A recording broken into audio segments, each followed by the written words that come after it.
हर हर महादेव। देवों के देव महादेव की महिमा अनंत है।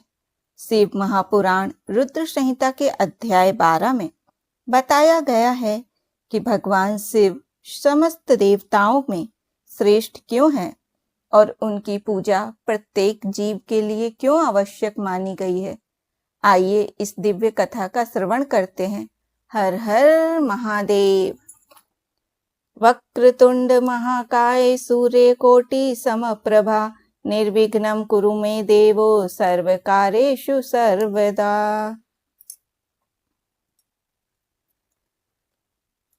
ओम श्री शांब शिवाय नमः। ओम श्री गणेशाय नमः।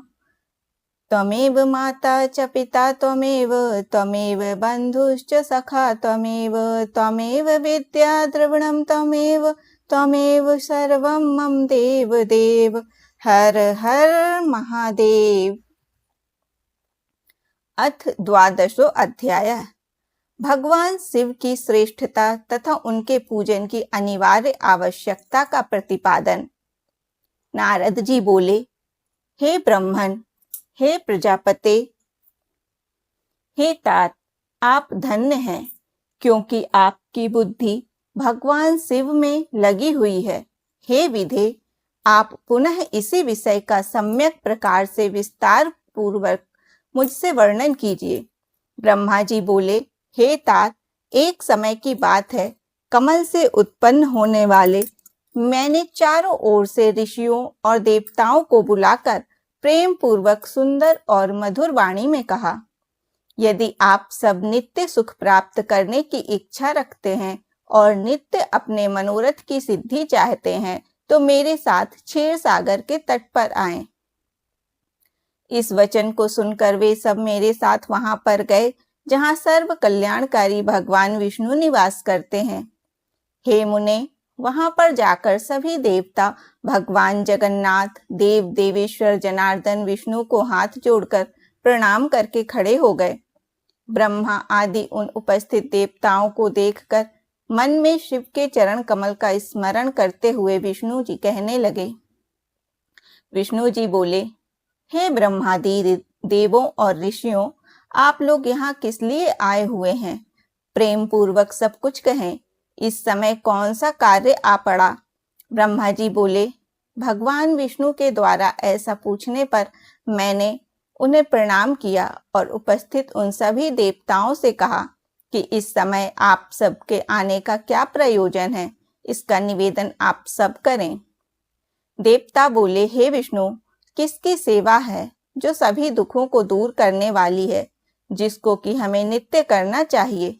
देवताओं का यह वचन सुनकर भक्त वत्सल भगवान विष्णु देवताओं सहित मेरी प्रसन्नता के लिए कृपा पूर्वक यह वाक्य कहने लगे। श्री भगवान बोले, हे ब्रह्मन, देवों के साथ आपने पहले भी इस विषय में सुना है, किंतु आज पुनः आपको और देवताओं को बता रहा हूं। हे ब्रह्मन, अपने अपने कार्यों में संलग्न समस्त देवों के साथ आपने जो देखा है और इस समय जो देख रहे हैं उसके विषय में बार बार क्यों पूछ रहे हैं? सभी दुखों को दूर करने वाले शंकर जी की ही सदा सेवा करनी चाहिए। यह बात स्वयं ही उन्होंने विशेषकर मुझसे और ब्रह्मा से भी कही थी। इस अद्भुत दृष्टांत को आप सब लोगों ने भी देखा है।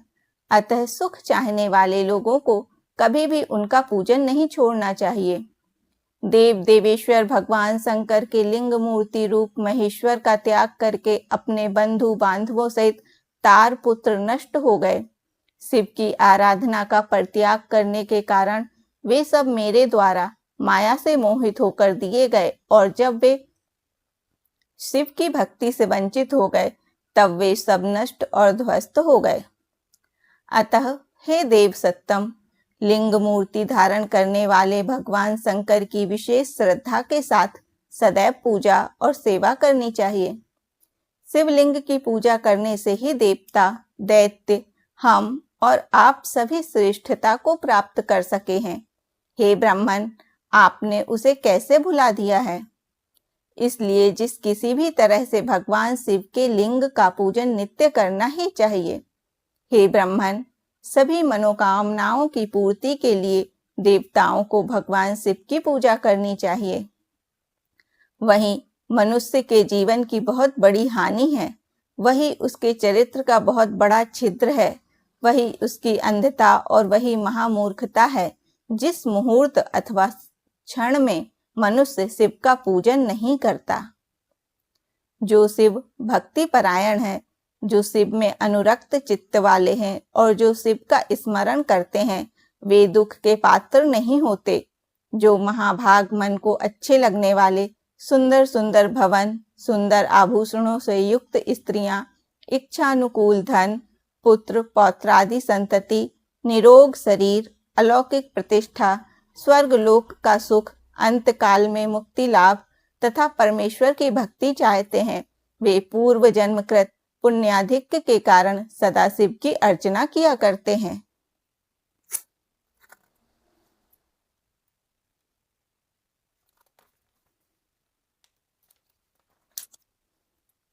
जो भक्ति परायण मनुष्य शिवलिंग की नित्य पूजा करता है, उसी की सिद्धि सफल होती है और वह पापों से लिप्त नहीं होता है। ब्रह्मा जी बोले, श्री भगवान विष्णु ने जब देवताओं से ऐसा कहा, तब उन्होंने साक्षात हरि को प्रणाम करके मनुष्यों की समस्त कामनाओं की प्राप्ति के लिए उनसे शिवलिंग देने की प्रार्थना की। उसको सुनकर भगवान विष्णु ने विश्वकर्मा से कहा, हे मुनि श्रेष्ठ, मैं तो जीवों का उद्धार करने में तत्पर हूँ। हे विश्वकर्मन, मेरी आज्ञा से आप भगवान शिव के कल्याणकारी लिंगों का निर्माण करके उन्हें सभी देवताओं को प्रदान कीजिए। ब्रह्मा जी बोले, तब विश्वकर्मा ने अधिकार के अनुसार शिवलिंगों का निर्माण करके मेरी और विष्णु की आज्ञा से उन सभी शिवलिंगों को उन देवताओं को प्रदान किया।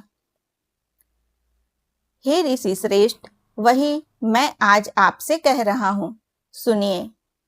इंद्र पद्मरागम मणि से बने शिवलिंग, इंद्र पद्मराग मणि से बने शिवलिंग, विश्वापुत्र कुबेर स्वर्णलिंग, धर्म पीत वर्ण पुखराज की मणि से निर्मित लिंग, वरुण श्याम वर्ण की मणियों से बने हुए लिंग, विष्णु इंद्र नील मणि से निर्मित लिंग, ब्रह्मा स्वर्ण से बने शिवलिंग। हे मुने, सभी विश्वदेव चांदी से निर्मित शिवलिंग, वसुगण पीतल के शिवलिंग, अश्विनी कुमार पार्थिव लिंग, देवी लक्ष्मी स्फटिक मणि निर्मित लिंग, सभी आदित्य ताम्र निर्मित लिंग, सोमराज चंद्रमा मौक्तिक शिवलिंग, अग्निदेव वज्रमणि हीरे से बने शिवलिंग, श्रेष्ठ ब्राह्मण और उनकी पत्नियां मृणमय पार्थिव शिवलिंग, मय दानव चंदन के शिवलिंग, नाग मूंगे से बने शिवलिंग का आदर पूर्वक विधिवत पूजन करते हैं। देवी दुर्गा मक्खन से बने हुए शिवलिंग, योगी भस्म निर्मित शिवलिंग, यक्ष दधि निर्मित शिवलिंग तथा छाया चावल के आटे की पीठी से बने हुए शिवलिंग की विधिवत पूजा करती है। ब्रह्माणी देवी रत्नमय शिवलिंग की पूजा करती हैं। बाणासुर पारे से बने शिवलिंग तथा दूसरे लोग मिट्टी आदि से बनाए गए पार्थिव शिवलिंग का विधिवत पूजन करते हैं। विश्वकर्मा ने इसी प्रकार के शिवलिंग देवताओं और ऋषियों को भी दिए थे, जिनकी पूजा वे सभी देवता और ऋषि सदैव करते रहते हैं। देवताओं की हित कामना के लिए विष्णु ने उन्हें शिवलिंग प्रदान करके मुझ ब्रह्मा से शिव का पूजन विधान भी बताया। उनके द्वारा कहे गए शिवलिंग के उस पूजन विधान को सुनकर प्रसन्न चित्त में ब्रह्मा देवताओं के साथ अपने स्थान पर लौट आया। हे मुने, वहां आकर के मैंने सभी देवों और ऋषियों को संपूर्ण अभीष्ट की सिद्धि करने वाले शिवलिंग के पूजन विधान को सम्यक रूप से बताया। ब्रह्मा जी बोले, हे सभी देवताओं और ऋषियों, सुनिए, मैं प्रसन्नता पूर्वक आप सबसे शिव पूजन की उस विधि का वर्णन करने जा रहा हूं जो भोग और मोक्ष को देने वाली है। हे देवों, हे मुनीश्वरों, सभी जीव जंतुओं में मनुष्य का जन्म प्राप्त करना दुर्लभ है, उसमें भी उत्तम कुल में जन्म लेना तो अत्यंत दुर्लभ है। उत्तम कुल में भी सदाचारी ब्राह्मणों के यहाँ जन्म लेना अच्छे पुण्यों से ही संभव है। अतः भगवान सदाशिव की प्रसन्नता के लिए सदैव स्ववर्णाश्रम विहित कर्म करते रहना चाहिए। जिस जाति के लिए जो सत्कर्म बताया गया है उस कर्म का उल्लंघन नहीं करना चाहिए। जितनी संपत्ति हो उसके अनुसार दान कर्म करना चाहिए। कर्ममय सहस्त्रों यज्ञों की अपेक्षा तप यज्ञ श्रेष्ठ है। सहस्त्रों तप यज्ञों की अपेक्षा जप यज्ञ का महत्व अधिक है। ध्यान यज्ञ से बढ़कर तो कोई वस्तु ही है ही नहीं। ध्यान ज्ञान का साधन है, क्योंकि योगी ध्यान के द्वारा अपने इष्ट देव एक रस सदाशिव का साक्षात्कार करता है। भगवान सदाशिव सदैव ध्यान यज्ञ में तत्पर रहने वाले उपासक के सानिध्य में रहते हैं। जो विज्ञान से संपन्न है उनकी शुद्धि के लिए किसी प्रायश्चित आदि की आवश्यकता नहीं है। हे ब्रह्मन, जो ब्रह्मविद विशुद्ध ब्रह्म विद्या के द्वारा ब्रह्म साक्षात्कार कर लेते हैं, उन्हें क्रिया, सुख, दुख, धर्म, अधर्म, जप, होम, ध्यान और ध्यान विधि को जानने तथा करने की आवश्यकता नहीं है। वे इस विद्या से सदा निर्विकार रहते हैं और अंत में अमर हो जाते हैं। इस शिवलिंग को परमानंद देने वाला विशुद्ध कल्याण स्वरूप अविनाशी, निष्कल, सर्वव्यापक तथा योगियों के हृदय में अवस्थित रहने वाला जानना चाहिए। हे द्विजों, शिवलिंग दो प्रकार का बताया गया है, बाह्य और आभ्यंतर। बाह्य लिंग को स्थूल एवं आभ्यंतर लिंग को सूक्ष्म माना गया है।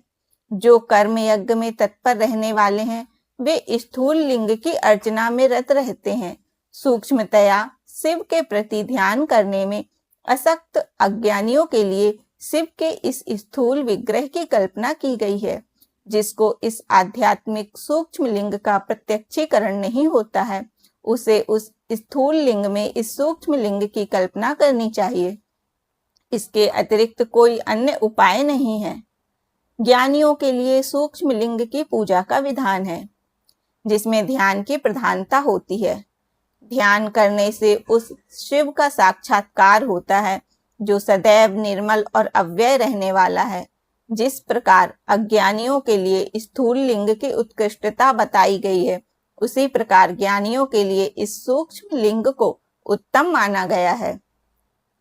दूसरे तत्वार्थवादियों के विचार से आगे कोई अंतर नहीं है, क्योंकि निष्कल तथा कलामय रूप से वह सबके चित्त में रहता है। संपूर्ण जगत शिव स्वरूप ही है। इस प्रकार ज्ञान के द्वारा शिव का साक्षात्कार करके विमुक्त हुए लोगों को कोई भी पाप नहीं लगता। उनके लिए विधि, निषेध और विहित अविहित कुछ भी नहीं। जिस प्रकार जल के भीतर रहते हुए भी कमल जल से लिप्त नहीं होता है, उसी प्रकार घर में रहते हुए भी ज्ञानी पुरुष को कर्म अपने बंधन में बांध नहीं पाते हैं। इस प्रकार का ज्ञान जब तक मनुष्य को प्राप्त ना हो जाए, तब तक उसे कर्म विहित स्थूल या सूक्ष्म शिवलिंग का निर्माण आदि करके सदाशिव की ही आराधना करनी चाहिए। जिस प्रकार विश्वास के लिए जगत में सूर्य एक ही स्थित है और एक होते हुए भी जल के आधार, जलाशय आदि वस्तुओं में अपने प्रतिबिंब के कारण बहुत से रूपों में दिखाई पड़ता है, उसी प्रकार हे देवों, यह सत असत रूप जो कुछ भी इस संसार में सुनाई और दिखाई दे रहा है, उसे आप लोग शिव स्वरूप पर ब्रह्म ही समझें। जल तत्व के एक होने पर भी उनके संबंध में जो भेद प्रतीत होता है, वह संसार में सम्यक विचार न करने के कारण ही है। ऐसा अन्य सभी वेदार्थ तत्वज्ञ भी कहते हैं। संसारियों के हृदय में सकल लिंग स्वरूप साक्षात परमेश्वर का वास है। ऐसा ज्ञान जिसको हो गया है, उसको प्रतिमा आदि से क्या प्रयोजन है। इस प्रकार के ज्ञान से हीन प्राणी के लिए शुभ प्रतिमा की कल्पना की गई है, क्योंकि ऊंचे स्थान पर चढ़ने के लिए मनुष्य के लिए आलंबन आवश्यक बताया गया है। जैसे आलंबन के बिना ऊंचे स्थान पर चढ़ना मनुष्य के लिए अत्यंत कठिन ही नहीं सर्वथा असंभव है, वैसे ही निर्गुण ब्रह्म की प्राप्ति के लिए प्रतिमा का अवलंबन आवश्यक कहा गया है। सगुण से ही निर्गुण की प्राप्ति होती है, ऐसा निश्चित है। इस प्रकार सभी देवताओं की प्रतिमाएं उन देवों में विश्वास उत्पन्न करने के लिए होती हैं। ये देव सभी देवताओं से महान हैं, इन्हीं के लिए यह पूजन का विधान है। यदि प्रतिमा ना हो तो गंध, चंदन, पुष्प आदि की आवश्यकता किस कार्य सिद्धि के लिए रह जाएगी। प्रतिमा का पूजन तब तक करते रहना चाहिए जब तक विज्ञान, पर ब्रह्म परमेश्वर का ज्ञान प्राप्त नहीं हो जाता। बिना ज्ञान प्राप्त किए ही जो प्रतिमा का पूजन छोड़ देता है, उसका निश्चित ही पतन होता है। हे ब्राह्मणों, इस कारण आप लोग परमार्थ रूप से सुने। अपनी जाति के अनुसार शास्त्रों में जो कर्म बताया गया है, उसे प्रयत्न पूर्वक करना चाहिए। जहाँ जहाँ जैसी भक्ति हो, वहाँ वहाँ तदनुरूप पूजन आदि कर्म करना चाहिए, क्योंकि पूजन, दान आदि के बिना पाप दूर नहीं होता। जब तक शरीर में पाप रहता है, तब तक सिद्धि की प्राप्ति नहीं होती है। पाप के दूर हो जाने पर उसका सब कुछ सफल हो जाता है। जिस प्रकार मलिन वस्त्र में रंग बहुत सुंदर नहीं चढ़ता, किंतु उसे भली प्रकार से धोकर स्वच्छ कर लेने पर पूरा रंग अच्छी तरह से चढ़ता है, उसी प्रकार देवताओं की विधिवत पूजा करने से जब निर्मल शरीर में ज्ञान रूपी रंग चढ़ता है, तब जाकर उस ब्रह्म विज्ञान का प्रादुर्भाव होता है। विज्ञान का मूल अनन्य भक्ति है और ज्ञान का मूल भी भक्ति ही कही जाती है। भक्ति का मूल सत्कर्म और अपने इष्ट देव आदि का पूजन है और उसका मूल सद्गुरु कहे गए हैं, और उन सद्गुरु का मूल सत्संगति है। सत्संगति से सद्गुरु को प्राप्त करना चाहिए।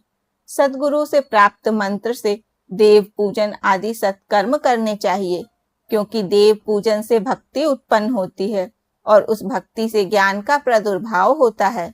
ज्ञान से परब्रह्म के प्रकाशक विज्ञान का उदय होता है। जब विज्ञान का उदय हो जाता है, तब भेद बुद्धि स्वतः ही नष्ट हो जाती है। समस्त भेदों के नष्ट हो जाने पर द्वंद्व, दुख भी नष्ट हो जाते हैं। द्वंद्व दुख से रहित हो जाने पर वह साधक शिव स्वरूप हो जाता है। हे देव ऋषियों, द्वंद्व के नष्ट हो जाने पर ज्ञानी को सुख दुख की अनुभूति नहीं होती और विहित अविहित का प्रपंच भी उसके लिए नहीं रह जाता है। इस संसार में ऐसा गृहस्थाश्रम रहित प्राणी विरला ही होता है। यदि लोक में कोई हो तो उसके दर्शन मात्र से ही पाप नष्ट हो जाते हैं। सभी तीर्थ, देवता और मुनि भी उस प्रकार के पर ब्रह्ममय शिव स्वरूप परम ज्ञानी की प्रशंसा करते रहते हैं। वैसे ना तो तीर्थ हैं, ना मिट्टी और पत्थर से बने देवता ही हैं। वे तो बहुत समय के बाद पवित्र करते हैं, किंतु विज्ञानी दर्शन मात्र से पवित्र कर देता है। जब तक मनुष्य गृहस्थ आश्रम में रहे, तब तक प्रेम पूर्वक उसे 5 देवताओं गणेश, सूर्य, विष्णु, शिव तथा देवी की और उनमें भी सर्वश्रेष्ठ भगवान सदाशिव की प्रतिमा का पूजन करना चाहिए, अथवा मात्र सदाशिव की ही पूजा करनी चाहिए। एकमात्र वे ही सबके मूल कहे गए हैं।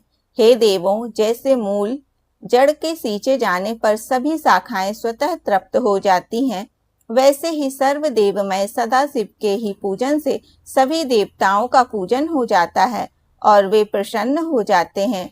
जैसे वृक्ष की शाखाओं के तृप्त होने पर, अर्थात उन्हें सींचने पर कभी भी मूल की तृप्ति नहीं होती, वैसे ही हे मुनि श्रेष्ठों, सभी देवताओं के तृप्त होने पर शिव की भी तृप्ति नहीं होती है। ऐसा सूक्ष्म बुद्धि वाले लोगों को जानना चाहिए। शिव के पूजित हो जाने पर सभी देवताओं का पूजन स्वतः ही हो जाता है। अतः सभी प्राणियों के कल्याण में लगे हुए मनुष्य को चाहिए कि वह सभी कामनाओं की फल प्राप्ति के लिए संसार का कल्याण करने वाले भगवान सदाशिव की पूजा करे।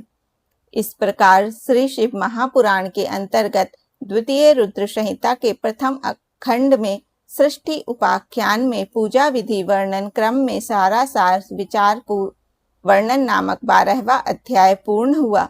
हर हर महादेव, हर हर महादेव। महादेव की करुणा, कृपा, आशीर्वाद हम सभी पर सदैव बनी रहे। हर हर महादेव।